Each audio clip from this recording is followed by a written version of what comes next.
Hello friends, आज के lecture discussion में मैं जो टॉपिक ले रहा हूँ वो बीएससी पार्ट सेकंड से ले रहा हूँ।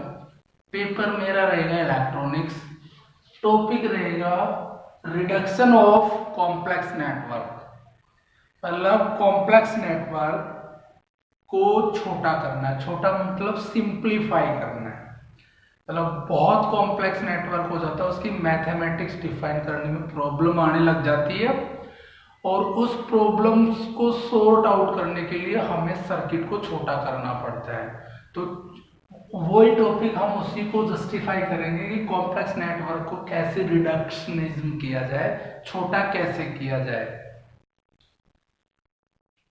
क्यों कर रहे हैं ऐसा? क्योंकि मैथमेटिक्स डील करने के लिए इजी मैनर में मैथमेटिक्स डील करनी है या उसका विश्लेषण करना है, उसका एनालिसिस करना है।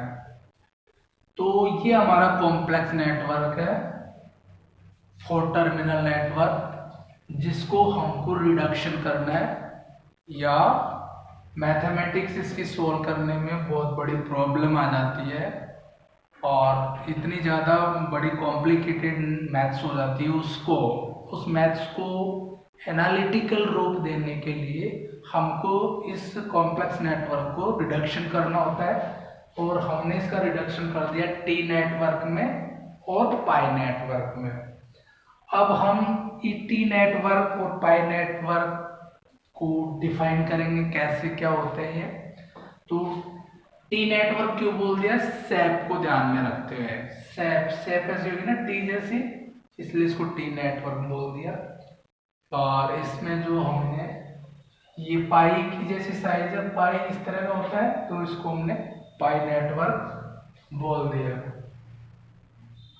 अब हम मान निकालेंगे यहाँ पे, पहले टी नेटवर्क के लिए सोल्व करेंगे और बड़ा इंपॉर्टेंट है, एग्जाम के बेस्ड भी है।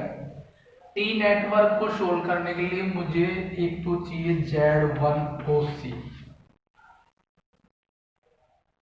एक Z1OC का क्या मतलब होता है?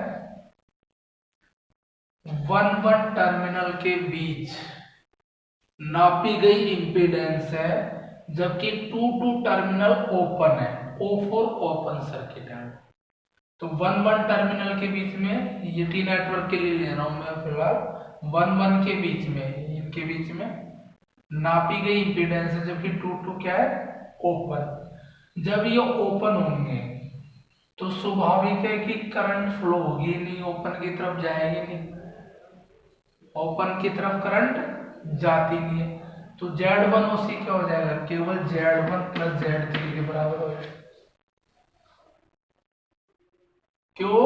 क्योंकि ओपन है, तो यहाँ ओपन का मतलब इनफाइनाइट रेजिस्टेंस है, तो इसका कोई रोल नहीं है। फिर Z2 इधर करंट जाएगी नहीं और जितनी करंट इधर से आ रही है वो सारी इधर चली जाएगी, तो सेम करंट दोनों में चली जाएगी। तो सेम करंट जाने पर क्या होता है? वो सीरीज कॉम्बिनेशन में होता है। Z2OC निकाल लेंगे।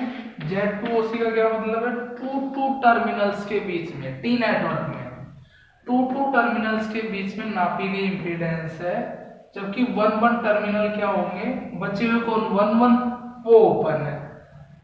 तो टू के बीच में यहां से चलेंगे, फिर इधर से नापनी है और ये ओपन है, तो इधर करंट जाएगी नहीं, तो ये क्या हो जाएगा? Z2 plus Z3। अब ये क्या? Z1SC। Z1SC का क्या मतलब है? वन टर्मिनल के बीच में मापी गई इंपीडेंस है, जबकि टू शॉर्ट सर्किट है। वन के बीच में मापी गई इंपीडेंस है, जबकि टू क्या है? शॉर्ट है।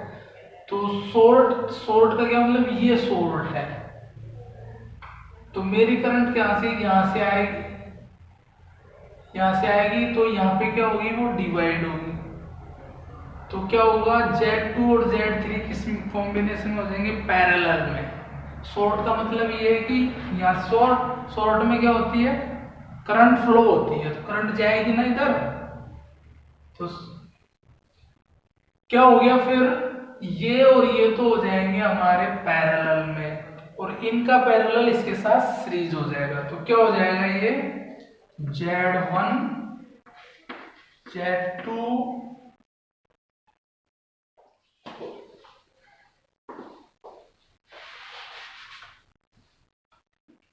Z1 के साथ सीरीज में होगा तो Z1 प्लस, ये किस क्रम में हो जाएंगे, पैरेलल में, और इनका पैरेलल का जो इक्विवेलेंट आएगा वो इसके सीरीज में, तो Z2 Z3 upon Z2 plus Z3, ये हो जाएगा।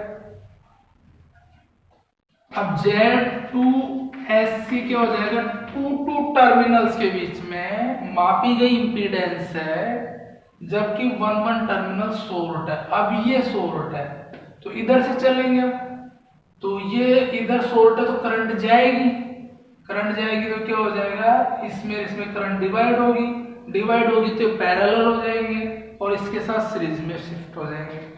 तो Z2 plus Z1 Z3 upon Z1 plus Z3,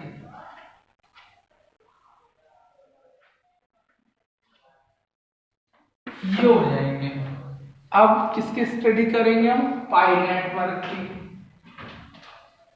पाई नेटवर्क में ये सारे पैरामीटर्स हमें, ये जो भी है Z1OC, Z2OC, Z1SC, Z2SC, इसमें भी निकाल लें, और फिर इसका Z1OC उनका Z1 पाई नेटवर्क का बराबर होंगे तो एक रिलेशंस भी आ जाएगा।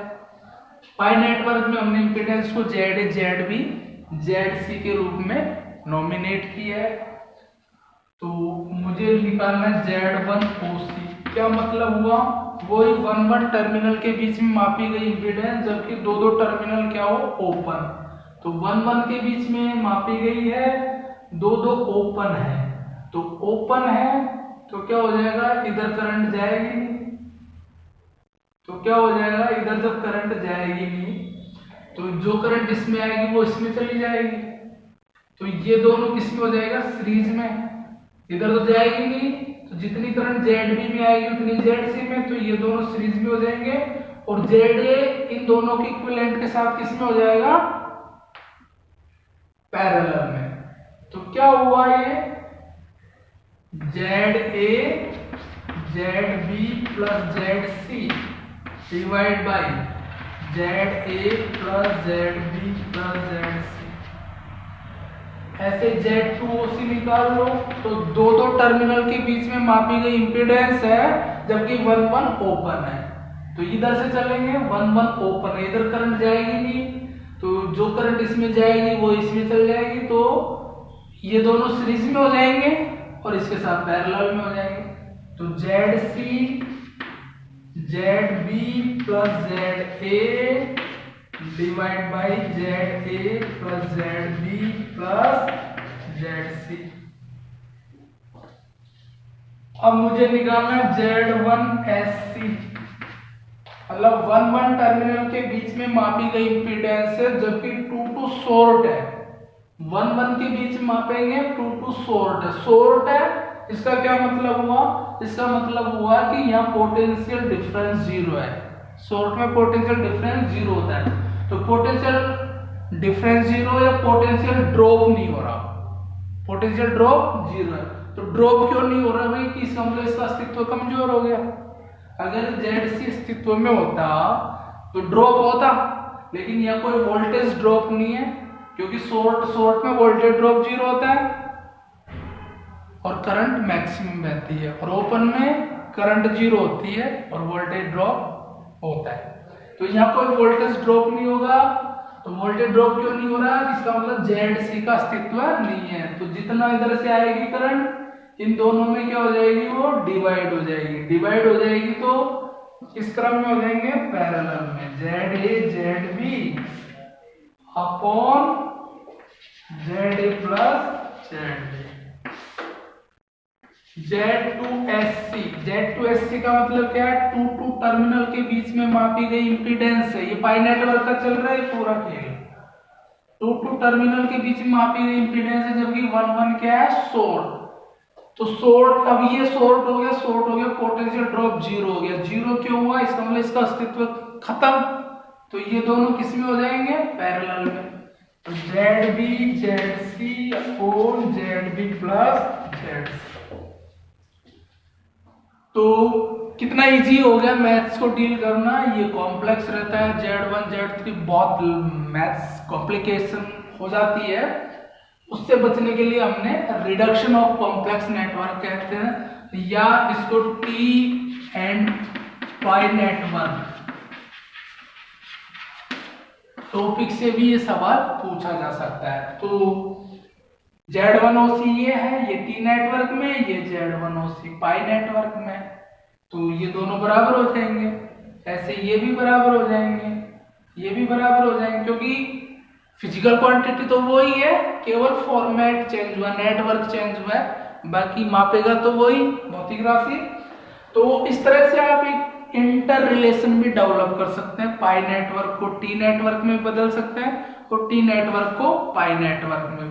जब ये इक्वेशंस आ जाएंगी तो आप जनरल अलजेब्रिक इक्वेशन को जिस तरह से सोल्व करते हैं उस तरह से आप Z1 Z2 Z3 के मान निकाल सकते हैं in form of ZA ZB ZC, और वाइस वर्सा भी कर सकते हैं। ZA ZB ZC का मान निकाल सकते हैं किस के फॉर्मेट में, Z1 Z2 और Z3 के रूप। तो एक नेटवर्क टी नेटवर्क को पाई में और पाई को टी में भी बदला जा सकता है।